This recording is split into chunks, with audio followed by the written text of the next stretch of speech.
और हम अंधविश्वास भगाओ देश बचाओ एक मुहिम चलाते हैं और ये 25 वर्षों से मुहिम पूरे देश में हम चला रहे हैं, घूम घूम करके गांव में, स्कूल में, कॉलेज में और सैकड़ों जेल में भी हम प्रोग्राम दे चुके हैं। मेरा सर, मैं साइंस में बिलीव करता हूँ जी। और बच्चे लोग जब तक साइंस या ये सब पढ़ाई नहीं करेंगे तो हमेशा अंधविश्वास में लोग नीचे दबते जा रहे हैं।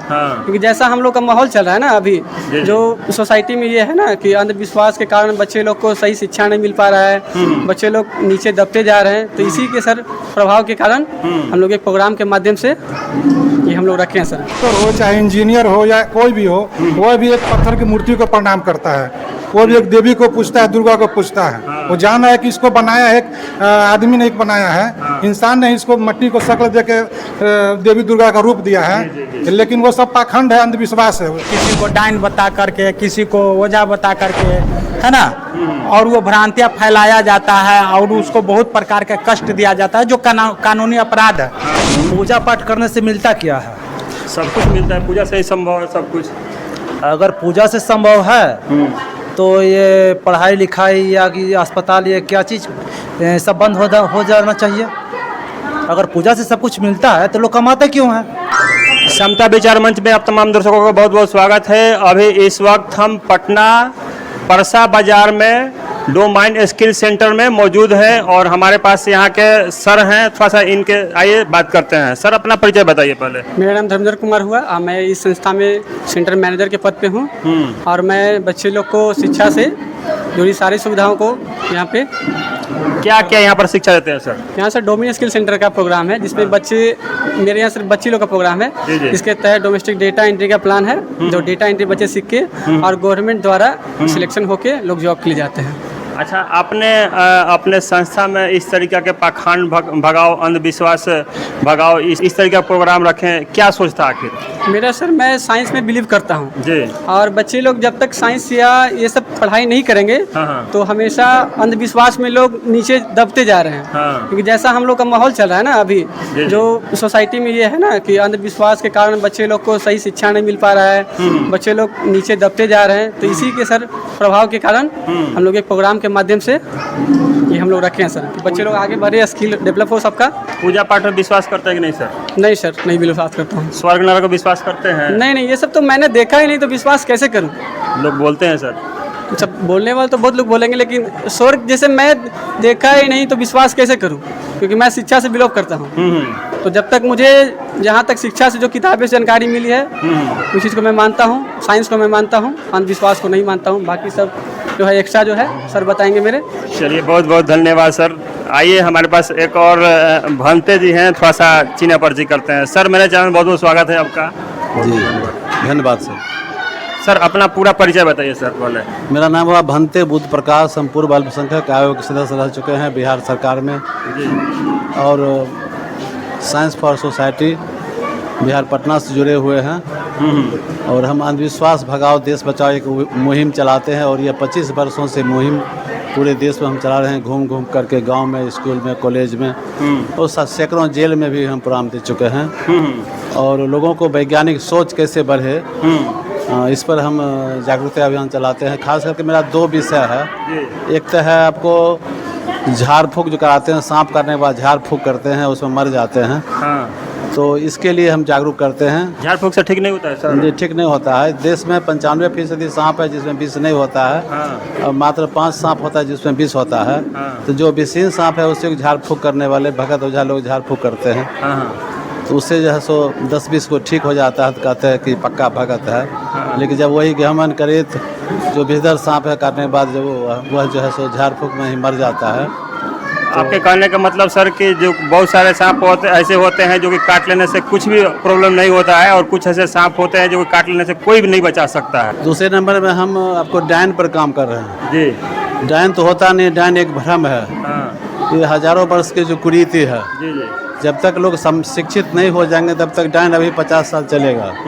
क्योंकि लोगों को दिमाग में भ्रम है। कोई डायन लोग किसी के मार के खत्म कर देती है। अगर डायन में मारने जिंदा करने की शक्ति होती तो भारत सरकार इन्हीं को पाकिस्तान और चीन के बॉर्डर पर तैनात करते। ये तो बात सही है, सोचने वाली बात है सर कि अगर डायन अगर किसी को मार सकती है तो उसको सरकार बॉर्डर पर लगा देती है। इसलिए हम गांव में जाकर के लोगों के बीच बताते हैं। जहाँ घटना अभी भी नवादा जिला में हम गए थे, वहाँ एक महिला को डायन कर करके उसको प्रताड़ित किया था। वहाँ जाकर के हमने मीडिया के बीच में बोले, और गांव में भी गए थे, वहाँ लोग बताए कि डायन बिल्कुल एक अंधविश्वास है या एक पाखंड है, रूढ़िवाद है, पुरानी परंपरा हम लोग छोड़ करके वैज्ञानिक सोच अपनावे। अच्छा सर, ये विचार आपको कैसे लगा सर? आपको ऐसा क्या लगा कि समाज में जो फैला है, जो कुरीति है, हम जो बता रहे हैं वही सही है?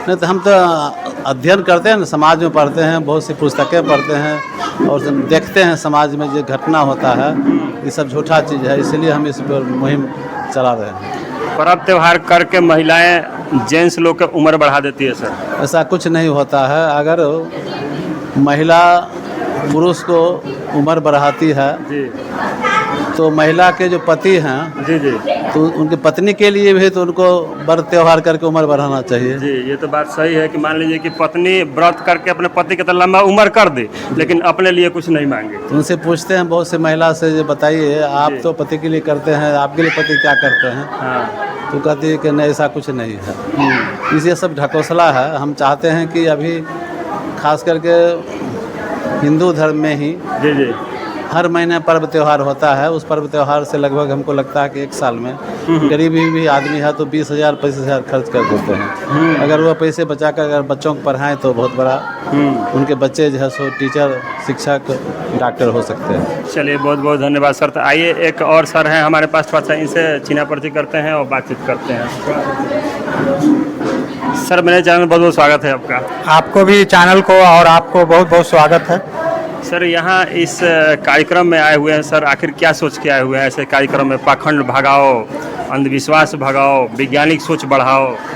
जी जी, बैठिए सर। सबसे पहली बात है कि भंते बुद्ध प्रकाश जी जो कर रहे हैं, ये बहुत बड़ा इस संसार में जो भ्रम फैला हुआ है, अंधविश्वास फैला हुआ है। लोग कहते हैं कि जादू है, चमत्कार है, ऐसा कुछ नहीं है सर, ये साइंस है।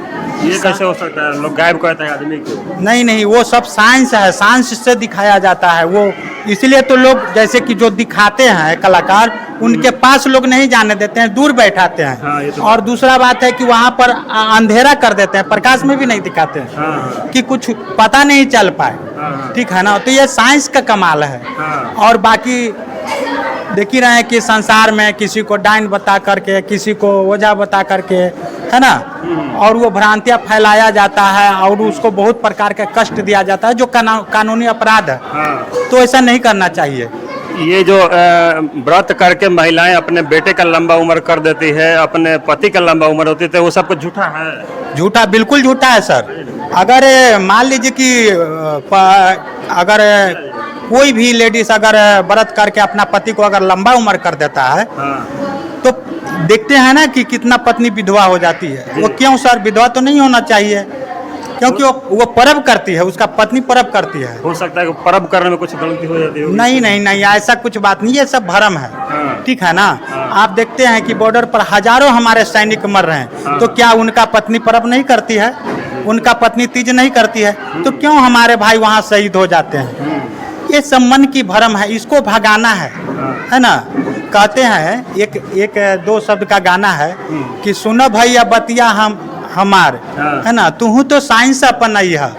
ओझवा बिर गेली, भगतवा बिर गेली, ओझवा जब मांगे लौंगे इलाज, है ना, आ तैयो न मिटलई बीमारी, तू तो साइंस अपनई है। ओझा भगत भी जाते हैं, लौंग इलायची या पैसा मांग लेता है, लेकिन बीमारी जस का तस रहता है। वहाँ से आने के बाद फिर या वहीं रहने के बाद फिर वो फिट लग के गिरने लगता है, तो वो कह देता है कि इसको कमजोरी हो गया है, इसको डॉक्टर भी ले जा। ओझा भी बोल देता है कि डॉक्टर भी ले जा। तो फिर उस समय वहाँ जादू टोना उसका कहाँ चला गया है? पूजा पाठ करने से धन मिलता है और विद्या मिलता है सर। पूजा का मतलब होता है सर कि पू माने पूरा, ज माने जानकारी। पूरा जानकारी करके अगर पूजा करोगे तभी सार्थक होगा। और वो पूरा जानकारी क्या है? पूजा का मतलब है अपना माँ का कहना मान के, पिताजी का कहना मान के उनका इच्छा का पूरा करना, ये पूजा हुआ। ना कि पूजा का मतलब हुआ कि आरती दिखाना, पूजा का मतलब हुआ कि होमात दिखाना, पूजा का मतलब हुआ कि वो बतासा चढ़ाना, हुमा, ये सब नहीं। पूजा करने से विद्या नहीं आ सकती है? नहीं, पूजा करने से, अगर पूजा करने से विद्या आती तो माता सावित्री बाई फुले को उतना कष्ट नहीं सहने पड़ता सर। उन्होंने बहुत कष्ट सहा। आपने इतिहास अगर पढ़िएगा तो देखिएगा कि वो माता सावित्री बाई फुले जब पढ़ाने के लिए निकलती थी घर से तो उनको देह पर कीचड़ बिग देता था।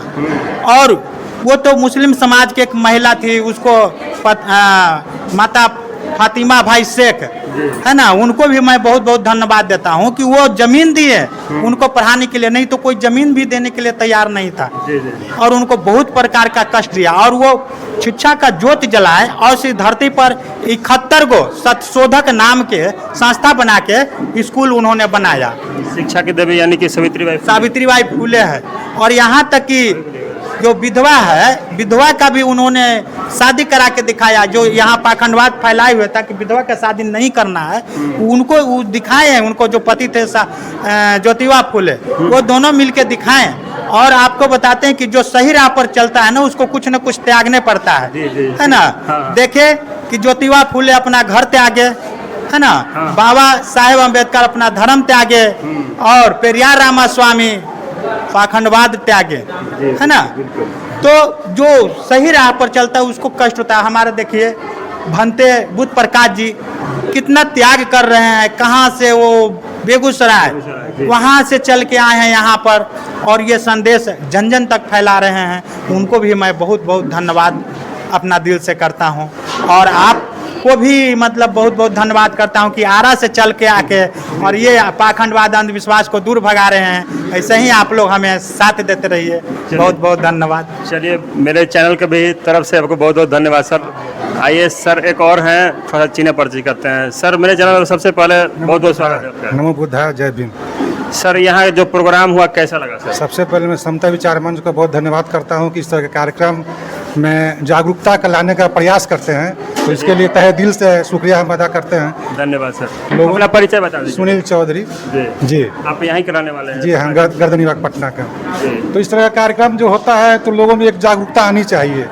लोग अभी भी अंधविश्वास में जी रहे हैं। पढ़े लिखे लोग और शिक्षित लोग भी हैं, वो सभी मतलब कि अंधविश्वास में इस तरह से जकड़े हुए हैं कि इससे निकलने का नाम नहीं ले रहे हैं। चाहे वो डॉक्टर हो, चाहे इंजीनियर हो या कोई भी हो, वह भी एक पत्थर की मूर्ति को प्रणाम करता है। वो भी एक देवी को पूछता है, दुर्गा को पूछता है। वो जान रहा है कि इसको बनाया एक आदमी नहीं बनाया है, इंसान ने इसको मट्टी को शक्ल दे के देवी दुर्गा का रूप दिया है। लेकिन वो सब पाखंड है, अंधविश्वास है। फिर भी उसको प्रणाम करता है, उसको गोर लगता है। तो ये उसको सोचना चाहिए कि नहीं, ये सब तो एक आदमी बनाया है, तो सत्य कहाँ है? सत्य तो कहीं भगवान आज तक किसी ने देखा नहीं, फिर भी लोग उसी के पीछे आजकल भाग रहा है। कहीं तो भगवान है नहीं है, फिर भी लोग उसी के पीछे भाग रहा है। सत्य तो कबीर साहब जो बता दिए, हमारे बुद्ध जी बता दिए, उनके रास्ते पर चलना है, उनके विचारधारा पर चलना है और उनके विचारधारा पर चल के उनके मार्गदर्शन करना है हम लोग को। और लोगों में इस जागृति लाना है कि आप झूठ के दुनिया से बाहर निकलिए, झूठ के दुनिया से बाहर निकलिए और सत्य के रास्ता पर चलिए।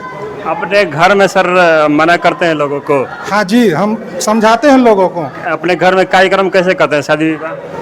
अभी तो हम इस चीज़ से जुड़े बौद्ध धर्म से, और इस तरह से कबीरपंथी इस तरफ से है, इस तरह से हम लोग चलते हैं। और बहुत अच्छा लगता है इस तरफ के लोगों को भी समझाते हैं, घर परिवार सबको समझाते हैं कि इस तरह के जो पाखंड जो है, इस तरह पाखंड से बाहर निकलिए। ये सब अंधविश्वास है। ये सब पहले था कि ब्राह्मणवाद का लोग शिकार इस तरह से हो गए हैं कि उससे मानसिकता मतलब कि उस तरह से मतलब उससे जकड़ लिया है।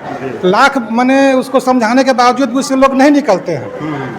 कितना उसको समझाइए कि देखिए ये सही और गलत है, ब्राह्मणवाद को छोड़िए, लेकिन ब्राह्मणवाद लोग नहीं छोड़ना चाहता है। इसी का वजह से लोग आज गुलामी बना हुआ है। हर काम में पंडित जी को बुलाइए, ब्राह्मण को बुलाइए, ये काम कीजिए, जन्म से लेकर मरण तक, जन्म से लेकर मरण तक पंडित जी को बुलाइए। हम कहते बिना पंडित जी का भी सब काम हो सकता है। इसलिए तो हम इस पर ज़्यादा फोकस करते हैं कि लोग अंधविश्वास को निकले बाहर और सच के दुनिया में आए। वैज्ञानिक तौर पर हाँ, वैज्ञानिक तौर से सोचे। आज का युग है वैज्ञानिक युग। तो ये वैज्ञानिक युग चल रहा है। आप लोगों से यही मैं आग्रह करूँगा कि मतलब कि आप सत्य के और ज्ञान के मार्ग पर चलिए, तर्क संगत बात कीजिए और जो वैज्ञानिक सोच है, जो विज्ञान बोलता है उस बात को मानिए। चलिए बहुत बहुत धन्यवाद सर। आपका भी। एक और सर हैं, थोड़ा सा चीना परिचय करते हैं। सर मेरे चैनल बहुत बहुत स्वागत है पहले आपका। मेरा नाम बबलू है, कहाँ से हैं सर आप? सिमड़ा परसा से। और मैं सबसे पहले जो ये कार्यक्रम करवाए हैं धर्मेंद्र जी, उनको हार्दिक स्वागत करते हैं। और ऐसे तमाम लोग जो ऐसे ऐसे कार्यक्रम करवाते हैं उनका मैं तहे दिल से स्वागत करता हूं और बार बार प्रणाम करता हूं, नमन करता हूं। क्या कीजिएगा, मैंने ये पूजा पाठ करने से कुछ नहीं मिलता, आप लोग पूजा पाठ के क्यों विरोध कर रहे हैं? पूजा पाठ के क्यों विरोध कर रहे हैं? पूजा पाठ करने से मिलता क्या है? सब कुछ मिलता है, पूजा से ही संभव है सब कुछ। अगर पूजा से संभव है तो ये पढ़ाई लिखाई या कि अस्पताल या क्या चीज़ सब बंद हो जाना चाहिए। अगर पूजा से सब कुछ मिलता है तो लोग कमाते क्यों हैं? और जो लोग कहते हैं कि पूजा करके हम खा रहे हैं, वो लोग अफसर बने हुए हैं, अफसर गिरी कर छोड़ के, कुर्सी छोड़ के और पूजा पाठ में रहे हैं, तब तो जाने कि पूजा से मिलता है। ये तो सोचने वाली बात है सर, आपका एकदम सोचने वाली बात है। पूजा करने से धन मिल जाता है सर। वही तो कह रहे हैं, जो IAS हैं या IPS हैं, जो भी पदाधिकारी हैं हमारे देश के, अगर पूजा करने से मिलता है तो कुर्सी छोड़ के वो मंदिर में बैठ जाएं, देखते हैं कितना मिलता है। तब तो जाना कि पूजा करने से मिलता है। मैंने क्या लगता है आपको? एक मिनट, खुद शिक्षा से पढ़ के आगे बढ़िएगा और दूसरे को बताइए कि पूजा करके आगे बढ़ो। ये कौन सा तरीका है? ये हमारे देश का कौन सा तरीका है? आप लोग यहाँ बच्चों को गाइड किए, क्या लगता है कि बच्चे कुछ सीखेंगे? ये कहा नहीं जा सकता इतनी आसानी से, क्योंकि क्या लगता है कितने % बच्चे जागरूक होंगे? 5% अनुमान था। 5% सर, 5% बहुत काफ़ी होता है सर। हाँ, ये घर के माहौल की तरफ जो हमारे गांव के जो माहौल होता है, गांव के माहौल से बहुत मुश्किल से लोग निकल पाते हैं। और हमारा देश 2 कानून से चलता है, एक संविधान से, एक मनु का विधान से। जाहिर बात है, एक संविधान से चलता है, एक मनु का विधान से चलता है। और संविधान लागू होने से पहले मनु का विधान है, तो उसको हटाना बड़ा मुश्किल है, बहुत मुश्किल है। उसके लिए बहुत लोगों को जद्दोजहद करना पड़ता है, बहुत कठिनाइयों का सामना करना पड़ रहा है। और मनु के विधान से लोग परेशान हैं, देश तबाह हो रहा है, लेकिन इतनी आसानी से हटने वाला नहीं है। इसके लिए लोगों को संघर्ष करना पड़ेगा, लोगों को जागना पड़ेगा। चलिए बहुत बहुत धन्यवाद सर। तो आप लोग यहाँ के लोगों के विचार आप लोग समझे, सुने, आखिर ये लोग क्यों पूजा पाठ नहीं करते हैं, वैज्ञानिक सोच को बढ़ावा देते हैं, पाखंड और अंधविश्वास से दूर रहना चाहते हैं। बाकी आपको ये वीडियो कैसा लगा, अपना प्रतिक्रिया जरूर दीजिएगा। वीडियो अच्छा लगा शेयर कीजिएगा, लाइक कीजिएगा, हमारे चैनल को सब्सक्राइब करके बेल आइकन दबाना नहीं भूलिएगा। बहुत बहुत धन्यवाद।